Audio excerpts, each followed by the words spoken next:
айрым райондордо ушул таштан өз убагында чыкпай атат, ташылбай атат дейт. Ага кандай техниканын жетишсиздигиби же жумушчулардын жетишсиздиги болот? Жумушчулар да келбей атат, грузчиктер келбей атат, жүктөөчүлөр келбей атат азыр. Эмне себеби?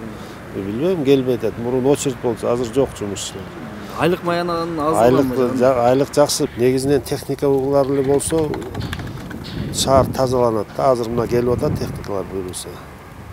Ошо калгандары айлыкты көтөрүп атат. Бүгүн эле эртең менен чогулушту айтты да 7000 сомдон кошулду деп. Техника эми азыр Октябрьский районду тазалай албай калышып бизге бербеди. Ошол дагы бизге азыр ашыкча жумуш болуп атат да. Октябрьский районду Комтранском алчу, микрорайондор жана сиздер айткандар бар. Ошол жакта биз карап атабыз да азыр. Ошо азыр техникалар келсе чечилет. Бирок жетишип азыр тазалап калдык. Башында кыйын болуп аткан, бүт завал кылып таштап кетишкен. Бир точкаларын 3 күн 4 күндөн тазалаттык. Азыр тазалап бүтүп койдук. Ал Комтранском частныйга караган. Бүгүн 14 ноябрь, Тыныстанов көчөсү. Таштанды ушундай үйүлүп кеткен. План азыр 5 техника келет, анын аркасынан да буюрса 12 келет. Жылда ушундай келип турса эле жакшы болот.